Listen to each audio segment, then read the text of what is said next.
የዛሬው ታሪካችን የሚሆነው በተደጋጋሚ ኮሜንት ላይ ስትጠይቁት ስለነበረው ነብይ ነው።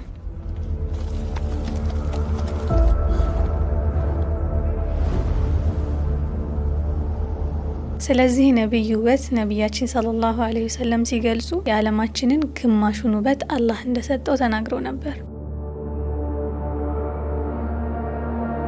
ይሄ ውበት ግን ለብዙ ፈተናዎች ዳርገውታል።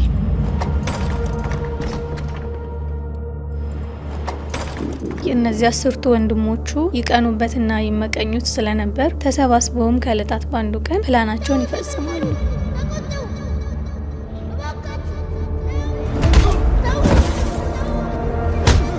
ከነቢዩላህ ዩሱፍ ዐለይሂ ሰላም ላይ ከላይ የደረበውን ልብስ በማውጣት ወደ ጉድጓድ ይወረውሩታል።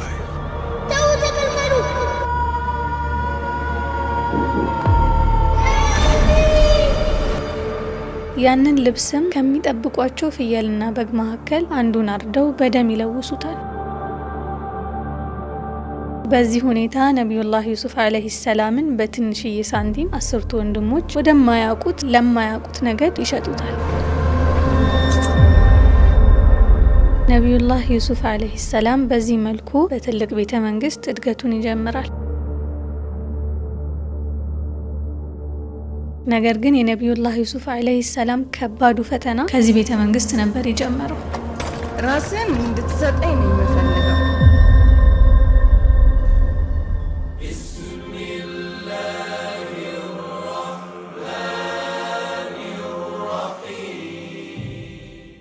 አሰላሙ አለይኩም ወራህመቱላሂ ወበረካቱ። እንዴት ናችሁ?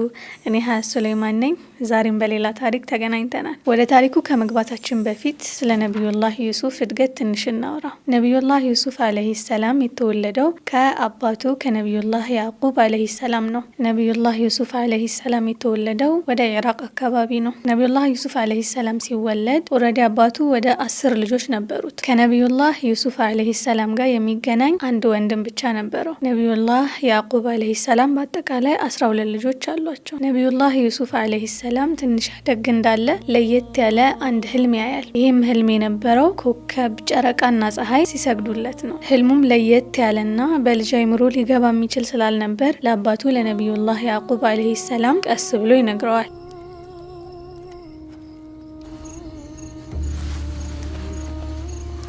አሰላሙ አለይኩም አባቴ። በአንተም ላይ ሰላም ይስፈን ውዴ። ህልም እያየህ እንደነበር እረዳለሁ። እርግጥ ነው የሚገርም ህልም ነው። ከመንጎች በቅርበት ተቀምጠን ነበር። ያየኸውን ነገር ለማንም ማውራት የለብህም፣ በተለይ ለወንድሞች። ነቢዩላህ ያዕቁብ ዐለይሂ ሰላም የዚህን ጊዜ ዩሱፍ ትልቅ ተልእኮ እንዲሁም ትልቅ መልእክት ያለው ልጅ እንደሚሆን ስለተረዳ ለማንም ስፔሻሊ ለወንድሞቹ ይህንን ህልም እንዳይናገር ያስጠነቅቀዋል። ምክንያቱም ይህንን ህልም ወንድሞቹ ቢሰሙ ኦልሬዲ ነቢዩላህ ዩሱፍ ዐለይሂ ሰላም ከሁሉም ልጆች ለየት ባለ መልኩ ለአባቱ ቅርብ ስለነበር ይቀኑበትና ይመቀኙት ስለነበር ይህንን ህልም ቢሰሙ ይበልጥ ሊያጠቁት ይችላሉ። ሆኖም ቀረ ግን ወንድሞቹ ኦልሬዲ ዩሱፍን ይጠሉታል። ተሰባስበውም ከዕለታት ባንዱ ቀን የአባታችንን ፍቅር በሙሉ ዩሱፍ እየወሰደው ነው፣ ለምን አንገለውም ይባባላሉ። ቆይ አያይ ለምን ከምንገለው ራቅ ወዳለ ጉድጓድ ውስጥ አንጥለውም የሚል ሀሳብ ከመሀላቸው አንዱ ያነሳል። የተሻለ ሀሳብ መሆኑ ነው። በዚህ ሀሳባቸውን በመስማማት ወደ አባታቸው ነቢዩላህ ያዕቁብ ዐለይሂ ሰላም በማምራት ዩሱፍን አብሯቸው እንዲልክ በተደጋጋሚ ይወተውቱታል። ነቢዩላህ ያዕቁብ ዐለይሂ ሰላም ለዩሱፍ በጣም ስለሚሳሳለት አንድ ሁለቴ ይሻላላቸው። ነገር ግን በድጋሚ ደጋግሞ ስለጠየቁት መጨረሻ ላይ እሺ ይላቸዋል። እንዲጠብቁትም አደራ በመስጠት ወደ ፍየል ጥበቃ አብሯቸው ይልከዋል። ብዙም ሳይቆይ እነዚህ 10ቱ ወንድሞቹ ፕላናቸውን ይፈጽማሉ። ከነቢዩላህ ዩሱፍ ዐለይሂ ሰላም ላይ ከላይ የደረበውን ልብስ በማውጣት ወደ ጉድጓድ ይወረውሩታል።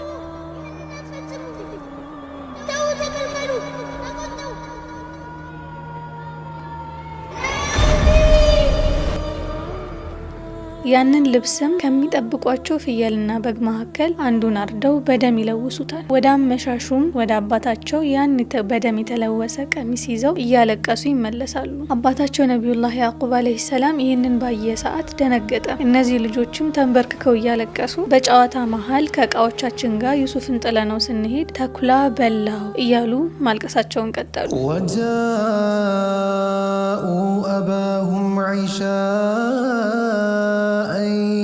يبكون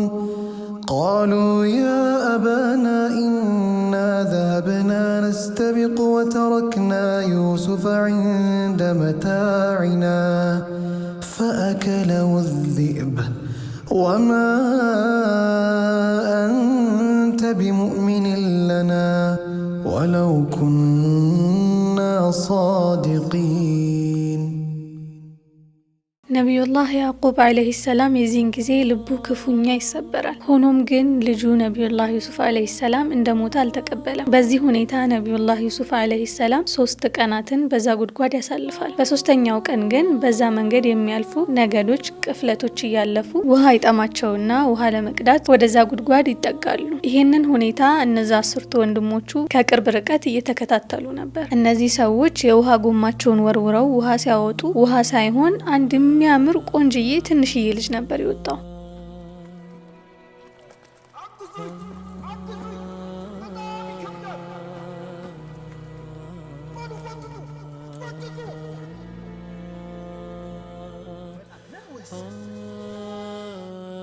የዚህን ጊዜ ተደናግጠው ባሉበት 10 ወንድሞች እየሮጡ ወደ እነዚህ ቅፍለታት ይጠጋሉ። ዩሱፍ አለይሂ ሰላም ባሪያቸው እንደነበር አምልጦ እንደጠፋና ከፈለጉት ሊሸጡላቸው እንደሚችሉ ሐሳብ ያቀርባሉ። በዚህ ሁኔታ ነቢዩላህ ዩሱፍ አለይሂ ሰላምን በትንሽዬ ሳንቲም 10 ወንድሞች ወደማያውቁት ለማያውቁት ነገድ ይሸጡታል። وشروه بثمن بخس دراهم معدودة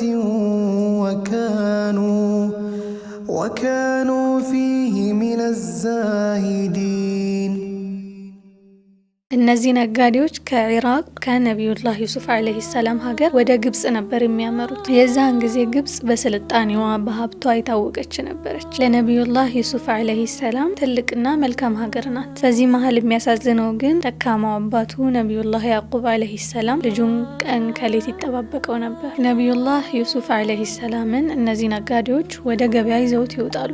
ያን ጊዜ ነቢዩላህ ዩሱፍ አለይሂ ሰላም በግብጽ መሪ ወይም አስተዳደር አዶፕት ይደረጋል። ነቢዩላህ ዩሱፍ አለይሂ ሰላም በዚህ መልኩ በትልቅ ቤተሰብ በትልቅ ቤተ መንግስት እድገቱን ይጀምራል። ነገር ግን የነቢዩላህ ዩሱፍ አለይሂ ሰላም ከባዱ ፈተና ከዚህ ቤተ መንግስት ነበር የጀመረው። ነቢዩላህ ዩሱፍ አለይሂ ሰላም እያደገ በሄደ ቁጥር ውበቱ እየጨመረ ባህሪው ተወዳጅ እንዲሁም መልካም ሰው እየሆነ ነበር የሄደው። ይህ አስተዳደር ነቢዩላህ ዩሱፍ አለይሂ ሰላምን ወደ ቤቱ ሲያመጣ ለሱና ለባለቤቱ እንደ ልጅም እንደ አገልጋይም እንዲጠቅማቸው ነው። ይህን ጊዜ ነቢዩላህ ዩሱፍ አለይሂ ሰላም ውበቱ እየጨመረ በሄደ ቁጥር ያስተዳደሩ ባለቤት እየተመኘችው መጣች። መመኘት ብቻ ሳይሆን በውበቱ በስብዕናው እየተማረከች ወደ ማፍቀር ገባች። ከሩቅ ከማፍቀር አንስታ አንድ ቀን ግን ራሷን መቆጣጠር አቅቷት ወደ ክፍሏ ታስጠራዋለች። ይህን ጊዜ ነቢዩላህ ዩሱፍ አለይሂ ሰላምን በዚና ልትፈትነው ነበር። وراودته التي هو في بيتها عن نفسه وغلقت الأبواب وقالت هيت لك قال معاذ الله إنه ربي أحسن مثواي إنه لا يفلح الظالمون በተጠጋችው ቁጥር ነቢዩላህ ዩሱፍ አለይሂ ሰላም በመደናገጥ እኔ በአላህ እጠበቃለሁ በማለት ሸሻት። ይህን ጊዜ በሮቹ በሙሉ ተቆላልፈው ስለነበር በሩን ለመክፈት ይታገል ጀመር። ነቢዩላህ ዩሱፍ አለይሂ ሰላም እንደምንም በሩን ታግሎ ሲከፍተው በሩ ላይ ያጋጠማቸው ባለቤቷ ነበር። ወዲያውኑ ማልቀስ ትጀምራለች። ቤተሰብህን ሊጎዳ ሊያጠቃ ያሰበ ሰው ቅጣቱ ምንድነው እያለች ማልቀሷን ቀጠለች። ባለቤቷ በጣም ይደናገጣል። ምን እንደተፈጠረ ለመረዳት ከብዶት ነበር። የተፈጠረውን ነገር ምንም ሳይረዳ ኃይለኛ ንዴት ውስጥ የነበረው ባለቤቷ ነገሩን ተረጋግቶ ለማጣራት ይወስናል። ይህን ጊዜ ከዘመዱ አንዱ ሀሳብ ያቀርብለታል። ያም ሀሳብ የነበረው የነቢዩላህ ዩሱፍ አለይሂ ሰላም ልብስ ከፊት ከሆነ የተቀደደው እሱ ውሸተኛ እሷ ሀቀኛ ተጠቂ ናት ይላል። ነገር ግን ልብሱ ከጀርባ ከሆነ የተቀደደው እሷ ውሸተኛ እሱ ሀቀኛ ነው በማለት ነበር ሀሳቡን ያቀረበው። የዚህን ጊዜ አዚዝ ልብሱን ቼክ ሲያደርግ ከኋላ ነበር የተቀደደው። ያን ጊዜ የአዚዝ ባለቤት ውሸቷ ስለተጋለጠባት ደንግጣ ደንግጣ ማልቀስ ትጀምራለች። የዚህን ጊዜ ጌታሽን ማህርታ ጠይቂ በማለት ትቷት ይሄዳል ባለቤቷ። ነገር ግን የነቢዩላህ ዩሱፍ አለይሂ ሰላም ሀቅ ቢወጣም ሌላ ፈተና ነበር ያመጣበት። ይህን ጊዜ ወሬው በሀገሩ መናፈስ ይጀምራል። የአዚዝ ባለቤት ያሳደገችውን ልጅ ፈተነችው፣ ፈለገችው፣ ከጀለችው የሚል ወሬ ይናፈሳል። ይሄ ወሬ ብዙም ሳይቆይ ወደ እሷ ጆሮ ይገባል። ምን እንደፈተናት ምን አይነት ሁኔታ ውስጥ እንደነበረች እንዲረዱ ስለፈለገች አንድ ፕላን ታዘጋጃለች። ከለታት አንዱን ቀን መርጣ ትንሽዬ ፕሮግራም ታዘጋጃለች። እዛ ፕሮግራም ላይ የሁሉም አለቆች ባለቤቶች እንዲሁም የከተማው ወይዛዝርቶች ተጠርተዋል። እሷ የተፈተነችበትን ውበት ሁሉም ሴቶች እንዲያዩላት ስለፈለገች እሳቸውን ከተመገቡ በኋላም ለእያንዳንዳቸው የፍራፍሬ ቢላና ፍራፍሬ ሰጥታ ነቢዩላህ ዩሱፍ አለይሂ ሰላም ወደ እነሱ እንዲገባ ትእዛዝ ታስተላልፋለች። ይህንን ጊዜ ምን እየቆረጡ እንደሆነ የማያውቁ ሴቶች በነቢዩላህ ዩሱፍ አለይሂ ሰላም ውበት ይማረካሉ። ገብቶ እስኪወጣ ባለውም ሰዓት እጃቸውን እያንዳንዳቸው ይቆርጣሉ። ባለፈ ሰዓትም ይሄ ሰው ነው መልአክ ሰውማ አይደለም እያሉ እየተደመሙ እጃቸውን ቆርጠው ጥለው ነበር።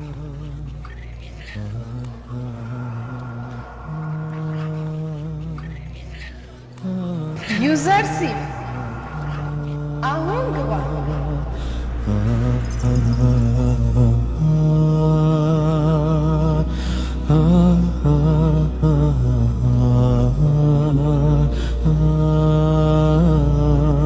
ነቢዩላህ ዩሱፍ አለይሂ ሰላምን በውበቱ ምን ያክል እንደተደመሙና እንደተማረኩ ስላስተዋለ ከዚህ በኋላ ስላለው ህይወቱ መፍራት ይጀምራል። ይሄን ጊዜ የፈረዱባት ወይዛዝርቶች በሙሉ ልክ ነሽ፣ እንዴት እንደውም አስችሎሽ እስካሁን ጠበቅሽ እያሉ ተደርበው እንደገና ሌላ ፈተና ሆኑበት። ነቢዩላህ ዩሱፍ አለይሂ ሰላም ፈተናቸውን መቋቋም ስላልቻለ ከዚህ ህይወትማ እስር ይሻለኛል ብሎ ዱዓ ማድረግ ይጀምራል። አስቡት፣ ውበት ከሙገሳ አልፎ የእስር ምክንያት ሲሆን በአንዳንድ ሪዋያዎች እንደተባለው ከ3 ዓመት እስከ 9 ዓመት እንደታሰረ ይነገራል። በዛ እስር ጊዜ ውስጥ ነቢዩላህ ዩሱፍ አለይሂ ሰላም 2 አዳዲስ ታሳሪዎችን ያገናኛል። ያን ጊዜ እነዚህ 2 ታሳሪዎች ሁለቱም የተለያየ ህልም ይመለከታሉ። ከዛ በኋላ ነቢዩላህ ዩሱፍ አለይሂ ሰላም በነበረው ጥሩ ስምና ጥሩ ማንነት ምክንያት እንዲፈታላቸው ህልማቸውን ይዘው ወደ ነቢዩላህ ዩሱፍ አለይሂ ሰላም ይሄዳሉ። አንደኛው ያየው ህልም ወደ ቤተ መንግስት በመግባት ለንጉሱ ወይን ሲጨምቅ ነበር። የሁለተኛው ህልም ግን በራሱ ላይ ዳቦ ተሸክሞ አዋፋት ሲመገቡ ነው። ነቢዩላህ ዩሱፍ አለይሂ ሰላም አንድ በአንድ ህልማቸውን ፈታላቸው። የመጀመሪያው ህልመኛ ልክ እንዳየው ወደ ቤተ መንግስት በመመለስ የንጉሱ ወይን አጥማቂ እንደሚሆን እንዲሁም ሁለተኛው ባጠፋው ጥፋት ምክንያት ህዝቦች መሀል በአደባባይ እንደሚሰቀል እና ከራሱ አዋፋት እንደሚበሉ ፈሰረላቸው። ይተርፋል ብሎ ያሰበውን ልጅ ወደ ንጉሱ ስትሄድ ስሜን ማንሳት እንዳትረሳ አስታውሰኝ ይለዋል። ነገር ግን ይሄ ሰው ከእስር ቤት እንደወጣ ነበር ስለ ነቢዩላህ ዩሱፍ አለይሂ ሰላም መፈጠር በሙሉ የረሳው። ከዕለታት ባንዱ ቀን የግብፁ ንጉስ አንድ ለየት ያለና የሚያስፈራ ግራ የሚገባ ህልም ያያል።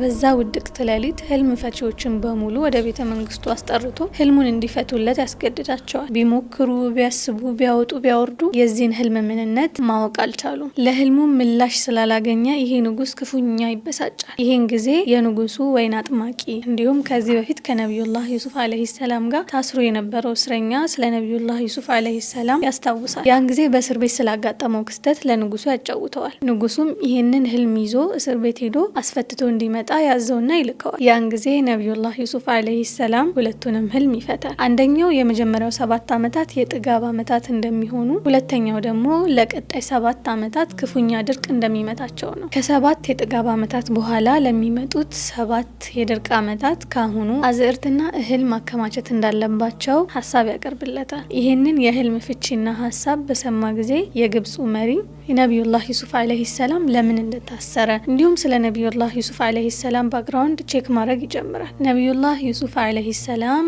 ያለምንም ጥፋት በወሬ ምክንያት እንደታሰረ ሲደርስበት ወዲያው እንዲፈታ ትእዛዝ ያስተላልፋል። የአዚዙን ባለቤትና አዚዙን በማስጠራት ታሪኩን ሙሉ ይሰማል። የነቢዩላህ ዩሱፍ አለይሂ ሰላም ጥልቅ እውቀት ስለማድረከው የግብፁ መሪ የካዝናዎቹ ኃላፊ ያደርገዋል። በዛን ጊዜ ለዛ ድርቅ ከግብፅ ውጪ የተዘጋጀ አንድም ሀገር ስላልነበር የጥጋቡ 7 ዓመታት እንዳለቁ የድርቁ ሰዓት በገባ ጊዜ ከየሀገሩ እየመጡ ከሌላ እቃ ጋር እህል ኤክስቼንጅ ያደርጉ ነበር፣ ይሸምቱ ነበር፣ ከግብጽ ማለት ነው። ያው ድርቁ ሁሉም ቦታ ስለነበር ከነቢዩላህ ያዕቁብ አለይሂ ሰላም ሀገርም ሰዎች ይፈልሱ ነበር። ከነዛ ሰዎች መካከል የነቢዩላህ ዩሱፍ አለይሂ ሰላም 10ቱ ወንድሞች ይገኙበታል። እህል ፍለጋ ወደ ግብጽ በገቡ ሰዓት ነቢዩላህ ዩሱፍ አለይሂ ሰላም እንዳያቸው ነበር ያወቃቸው። እነሱ ግን ህፃን ሆኖ ስለነበር የጣሉት ሊያስታውሱት አልቻሉም። ትንሽ ሊያውቁት ቢሞክሩ እንኳን ያኔ በባርነት የሸጡት ወንድም ትልቅ ደረጃ ደርሶ የካዝና ኃላፊ ይሆናል ብለው ማሰብ አልቻሉም። ነቢዩላህ ዩሱፍ አለይሂ ሰላም ለነዚህ 10 ሰዎች የተለየ እንክብካቤ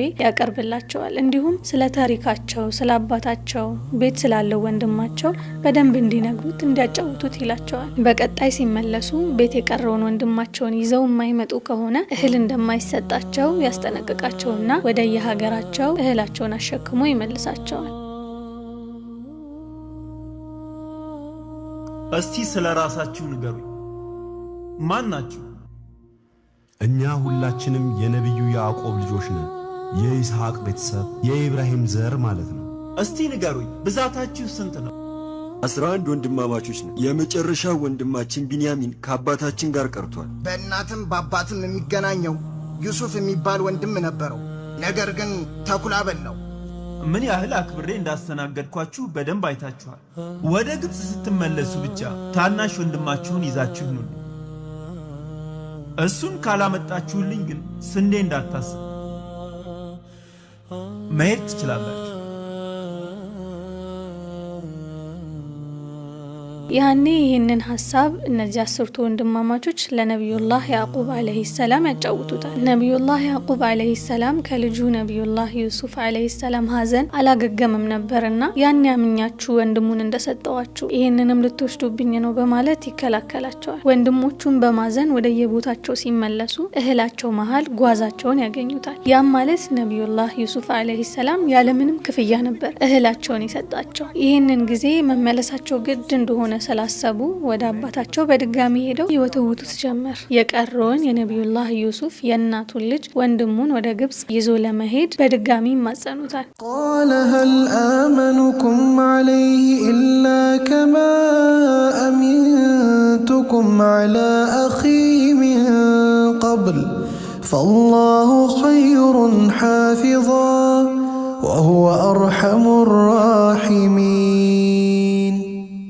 ጉዳዩ የእህል ጉዳይ ነውና በአላህ ስም ቃል የሚገቡለት ከሆነ እንዲሁም እንደ ወንድሙ የማይበድሉት የሚጠብቁት የሚንከባከቡት ከሆነ እንደሚልከው ይነግራቸዋል። እነዚህ 10 ወንድማማቾችም በአላህ ስም አባታቸው ጋር ቃል በመግባት የነቢዩላህ ዩሱፍ አለይሂ ሰላም የእናቱን ልጅ ወንድሙን ይዘው ወደ መስር ይመለሳሉ። እንደተለመደውም ነቢዩላህ ዩሱፍ አለይሂ ሰላም የተለየ አቀባበል አድርጎላቸው ወደ ቤተ መንግስት ያስገባቸዋል። የእናት ልጆች የሆኑ ወንድማማቾች አንድ ላይ እንዲቀመጡ ያዛል። በዛ መሃል የነቢዩላህ ዩሱፍ አለይሂ ሰላም የእናቱ ልጅ ብቻውን ይቀራል። አንተ ናና ኔጋ ተቀመጥ ይለዋል። የነቢዩላህ ዩሱፍ አለይሂ ሰላም ታናሽ ወንድም ከነቢዩላህ ዩሱፍ አለይሂ ሰላም ጋር ተቀምጠው ማውራት ይጀምራሉ። ያን ጊዜ ነቢዩላህ ዩሱፍ አለይሂ ሰላም የጠፋው ወንድሙ የእናቱ ልጅ እንደሆነ ያበስረዋል። ተረጋጋ ወንድሜ፣ ወንድሞቻችን በሁኔታችን የተረበሹ ይመስላል። ዩሱፍ እዚህ ሆነ ያለ ዩሱፍ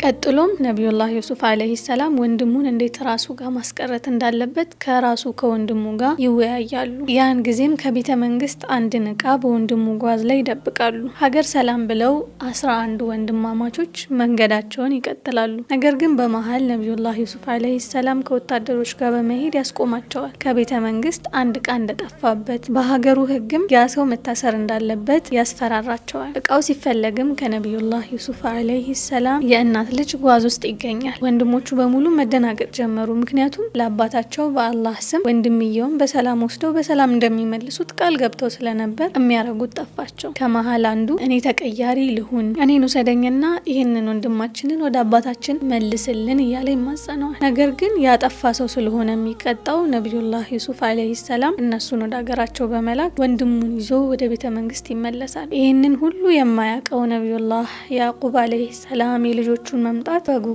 ሲጠባበቅ ነበር። ነገር ግን ሲመለሱ 11 ሳይሆኑ 10 ነበሩ። ይህን ጊዜ ነቢዩላህ ያዕቁብ አለይሂ ሰላም በልጁ ነቢዩላህ ዩሱፍ ናፍቆትና ፍቅር ሲያለቅስ ሲያነባ የነበረበት አይን ለአንዴና ለመጨረሻ ይጠፉበታል። የነቢዩላህ ዩሱፍ አለይሂ ሰላም ማስታወሻ የነበረውን ታናሽ ወንድሙን ማጣቱን መቀበል ስላልፈለገ ነቢዩላህ ያዕቁብ አለይሂ ሰላም በድጋሚ ወደ መስር ተመልሰው ወንድማቸውን ካላመጡ እንደማያናግራቸው አዟቸው ድጋሚ ወደ መስር ይመለሳሉ። በዚህኛው ዙር ግን ነቢዩላህ ዩሱፍ አለይሂ ሰላም ማንነቱን ለመግለጽ ወሰነ። ይህን ጊዜ ተመልሰው ወደ ቤተ መንግስት ነቢዩላህ ዩሱፍ አለይሂ ሰላምን ለመማጸን ይገባሉ። ታናሽ ወንድማቸው ከነቢዩላህ ዩሱፍ አለይሂ ሰላም ጋር ቆሞ ሲመለከቱት ደነገጡ። ነቢዩላህ ዩሱፍ አለይሂ ሰላምም ምንም ጊዜ ሳያባክን በወንድማችሁ ዩሱፍ ላይ የሰራችሁትን ግፍ ታስታውሳላችሁ በማለት ይጠይቃቸዋል። ይህን ጊዜ አንዳንድ ፖይንቶች ተሰካኩላቸውና ወንድማቸው መሆኑን አወቁ። አንተ ዩሱፍ ነህ በማለት ጠየቁት። ያኔ በትንሽዬ ሳንቲም የተሸጠው ወንድም ዛሬ ግብጽ ላይ የካዝና ባለቤት መሆኑን መቀበል በጣም ከባድ ነበር። በጣም አሳፋሪ ተግባር እንደፈጸሙም አሁን ነው ክሊክ ያደረገላቸው። ቃሉ አኢነከ ለአንተ ዩሱፍ ቃለ አነ ዩሱፍ ወሃዛ አኺ። በእርግጥኛ ከጥፋተኞች ነን ከከሳሪዎች ነን እያሉ እያለቀሱ ማህርታን ከነቢዩላህ ዩሱፍ አለይሂ ሰላም ይጠይቁ ጀመር። ይህን ጊዜ የነቢዩላህ ዩሱፍ አለይሂ ሰላም መልስ እና በቀል እንዴት ነው የሚሆነው? ከደረሰበት ግፍ አንጻር ምንም ሊበቀላቸው አላሰበም። ተውበታችሁ ከልብ እስከሆነ ድረስ እኔ አፉ ብያችኋለሁ፣ አላህ ይቅር ይበላችሁ ይላቸዋል። ነቢዩላህ ዩሱፍ አለይሂ ሰላም እና ወንድሞቹ ሰላም ከፈጠሩ በኋላ የአባታቸው አይን በሱ ናፍቆት ምክንያት እንደጠፋ ይነግሩታል። ይህን ጊዜ ነቢዩላህ ዩሱፍ አለይሂ ሰላም ካስቀመጠበት ልብሱን አውጥቶ ወደ አባታቸው ፊት እንዲወስዱት አዟቸው ወደ ኢራቅ ይመልሳቸዋል። ልክ ወንድሞቹ መንገድ እንደጀመሩ ነቢዩላህ ያዕቁብ አለይሂ ሰላም አንድ ለየት ያለ ድሮ ከአመታት በፊት የሚያውቀው ሽታ ያውደው ጀመር። ካለበትም ወጥቶ የልጄ የነቢዩላህ ዩሱፍ አለይሂ ሰላም ጠረን እያወደኝ ነው በማለት መጮህ ይጀምራል። ያኔ ልጁ ባለቤቶቹ አንተ ሰው በቃ ማሰባቁ መሃል የዛሬ ስንት አመት ስለሞተ ልጅ ለምንድነው ሁሌ የምታወራው እያሉ ይበሳጫሉ። አስቡት ከግብጽ ወደ ኢራቅ ከ300 ምናምን በላይ ኪሎ ሜትር በጣም ሩቅ ነው። እንዳሁኑ የፈጠነ ትራንስፖርት እንኳን አልነበረም። ገና መንገድ እንደጀመሩ ነበር ይሄ ሽታ ያወደው። የአባት ፍቅር እንዴት እንደሆነ አዩት እዚህ ጋር። ልክ እንደታዘዙትም ኢራቅ እንደደረሱ ወደ አባታቸው በመጠጋት በዩሱፍ አለይሂ ሰላም ልብስ አባታቸውን ፊት ያብሳሉ። በአላህ ፍቃድ የነቢዩላህ ያዕቁብ አለይሂ ሰላም አይን በድጋሚ ማየት ይጀምራል። የዚህ ጊዜም ነቢዩላህ ያዕቁብ አለይሂ ሰላም ልጄ እንዳልሞተ እርግጠኛ ነበርኩ፣ አላህ እንደሚያገናኘን እርግጠኛ ነበርኩ እያለ መደሰት ይጀምራል። በአላህ ፍቃድም ነቢዩላህ ዩሱፍ አለይሂ ሰላምና አባቱ ከብዙ አመታት በኋላ ይገናኛሉ። ነቢዩላህ ዩሱፍ አለይሂ ሰላም በልጅነቱ ያየውን ህልም በተግባር ያየዋል። ያም የነበረው አባቱ እንዲሁም እናቱ 10 ወንድሞቹ ሲሰግዱለት ነበር። ያ ስጁድ የነበረው የኢባዳ ወይም ለአላህ የምንወደው ስጁድ ሳይሆን የሰላምታ የክብር ነበር። እንደሚባለው ነቢዩላህ ዩሱፍ አለይሂ ሰላም ለ110 አመታት ኖሮ እንደሞተ ይነገራል። እዚህ ድረስ ከመጣችሁ አይቀር አዳዲስ ቪዲዮዎች ሲለቀቁ በቶሎ እናንተ ጋር እንዲደርስ ሰብስክራይብ ማድረግ ላይክ ማድረግ እንዳትረሱ። በመጨረሻም ይህንን ቪዲዮ ነቢዩላህ ዩሱፍ አለይሂ ሰላም ሊሞት ሲል ባደረገው ዱዓ እንቋጫለን። ወሰላሙ አለይኩም ወራህመቱላሂ ወበረካቱ። رب قد آتيتني من الملك وعلمتني من تأويل الأحاديث فاطر السماوات والأرض أنت ولي في الدنيا والآخرة توفني مسلما وألحقني بالصالحين.